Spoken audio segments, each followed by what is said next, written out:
In this section, 1. The term covered period means the period beginning on January 31st, 2020, and ending on December 31st, 2020.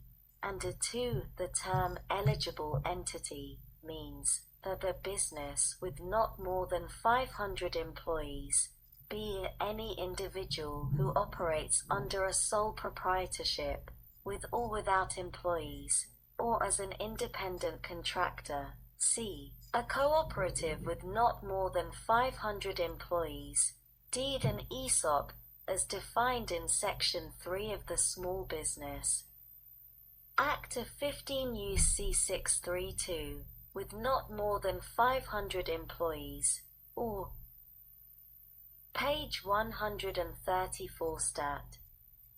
307. Either tribal small business concern, as described in Section 31(b)(2) c of the Small Business Act of 15 U.C. 657a(b)(2) with not more than 500 employees.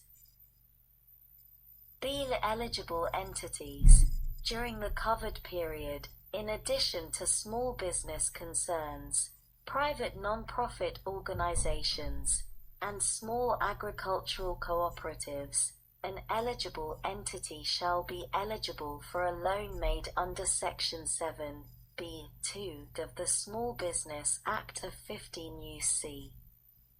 636(b)(2). See the note, Waiver Authority. Terms, credit elsewhere.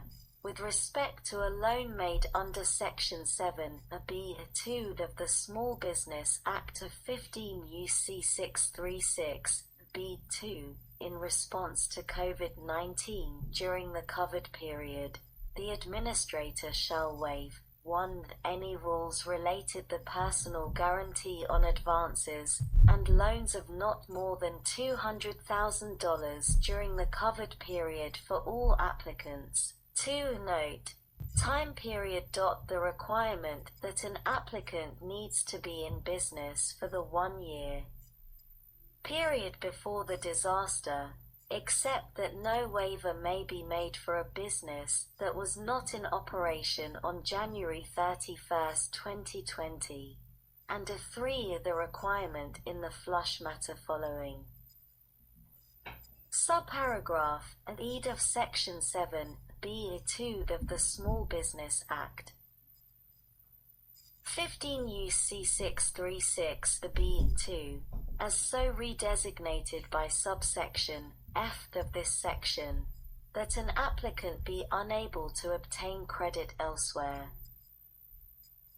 Deed approval and ability to repay for small dollar loans. With respect to a loan made under Section 7(b)(2 of the Small Business Act of 15 U.C. 636(b)(2, in response to COVID-19 during the covered period, the administrator may 1. Approve an applicant based solely on the credit score of the applicant, and shall not require an applicant to submit a tax return or a tax return transcript for such approval, or the 10th of February 2020 text H.R.748 the 116th Congress, a 2019 to 2020 CARES Act Congress.gov Library of Congress.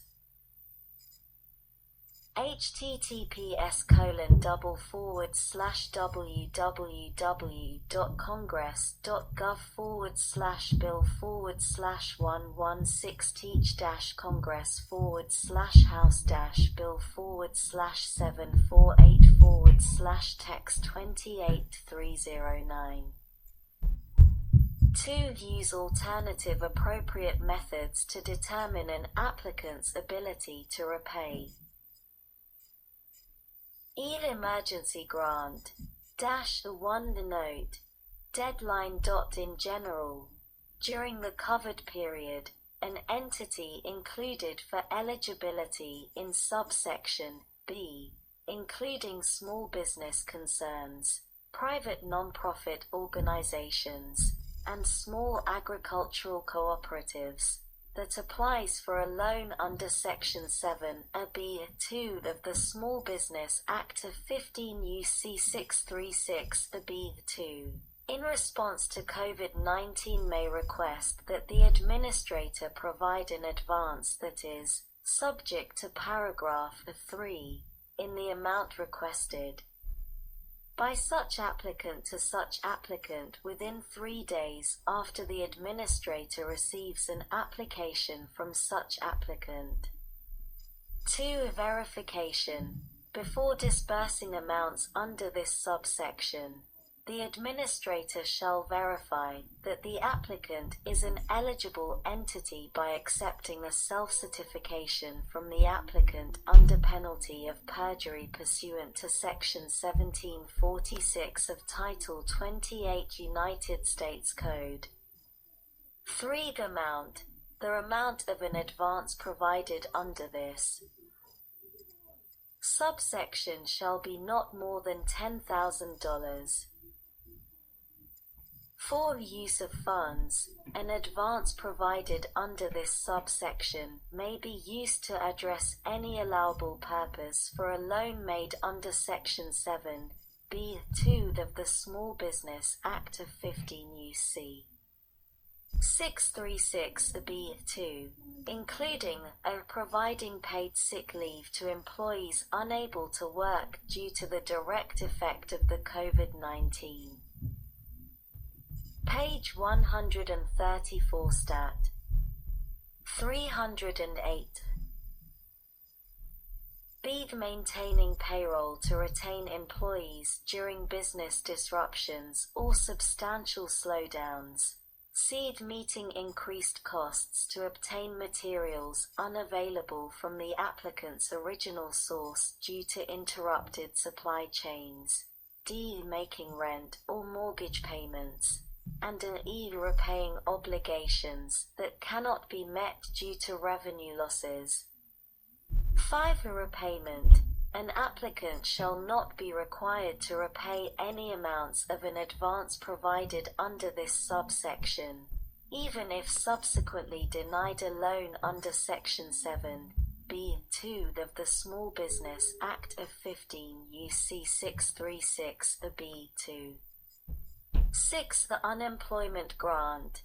If an applicant that receives an advance under this subsection transfers into, or is approved for, the loan program under Section 7(8) of the Small Business Act of 15 U.C. 636(a), the advance amount shall be reduced from the loan forgiveness amount for a loan for payroll costs made under such Section 7(a). 7. The authorization of appropriations. There is authorized to be appropriated to the administration $10,000,000,000,000 to carry out this subsection. 8. Determination. The authority to carry out grants under this subsection shall terminate on December 31, 2020. F. The emergencies involving federal primary responsibility qualifying for SBA assistance. Section 7(b)(2) of the Small Business Act of 15 U.C. 636(b)(2 is amended. 1. In subparagraph by striking or at the end. 2. In subparagraph b by striking or at the end. 3. In subparagraph c by striking or at the end. 4. By redesignating subparagraph d as subparagraph E5 by inserting after subparagraph c the following: D. An emergency involving federal primary responsibility determined to exist by the President under the Section 501(b) of the Robert T. Stafford Disaster Relief and Emergency Assistance Act of 42 U.C. 5191(b) or and 6 in subparagraph e. as so redesignated, by striking or a C and inserting C or. The 10th of February 2020 text, H.R.748, the 116th Congress, 2019 to 2020 CARES Act Congress.gov Library of Congress.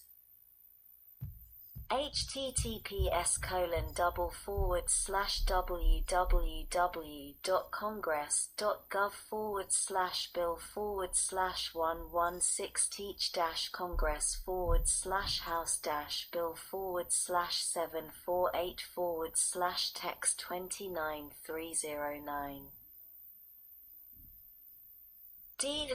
By striking disaster declaration, each place it appears, and inserting disaster, or emergency declaration. C. By striking disaster has occurred, and inserting disaster, or emergency has occurred. D. By striking such disaster, and inserting such disaster, or emergency. And E. By striking disaster stricken, and inserting disaster, or emergency stricken. And 7, in the flush matter following subparagraph E, as so redesignated, by striking the period at the end and inserting the following, provided further, that for purposes of subparagraph D, the administrator shall deem that such an emergency affects each state or subdivision thereof, including counties, and that each state or subdivision has sufficient economic damage to small business concerns to qualify for assistance under this paragraph, and the administrator shall accept applications for such assistance immediately. Page 134 Stat. 309. Sec. 1111. Note: 15 U.S.C. 9010. Resources and services in languages other than English. A. In general, the administrator shall provide the resources and services made available by the administration to small business concerns in the 10 most commonly spoken languages, other than English, in the United States, which shall include Mandarin, Cantonese, Japanese, and Korean. B. The authorization of appropriations. There is authorized to be appropriated to the administrator $25 million to carry out this section. Sec. 1112. Note: 15 U.S.C. 9011. Subsidy for certain loan payments. A. Definition of covered loan. In this section, the term covered loan means a loan that is one guaranteed by the administration under, of Section 7, 8 of the Small Business Act of 15 U.C. 636, 8-I, including a loan made under the Community Advantage Pilot Program of the administration, and 2 excluding a loan made under paragraph 36 of such Section 7A, as added by Section 1102, or B. A Title V of the Small Business Investment Act of 1958, 15 U.C. 695 at Sec. Or 2 made by an intermediary to a small business concern using loans or grants received under Section 7M of the Small Business Act of 15 U.C. 636 B. Sense of Congress. It is the sense of Congress that 1. All borrowers are adversely affected by COVID-19. 2. Relief payments by the administration are appropriate for all borrowers.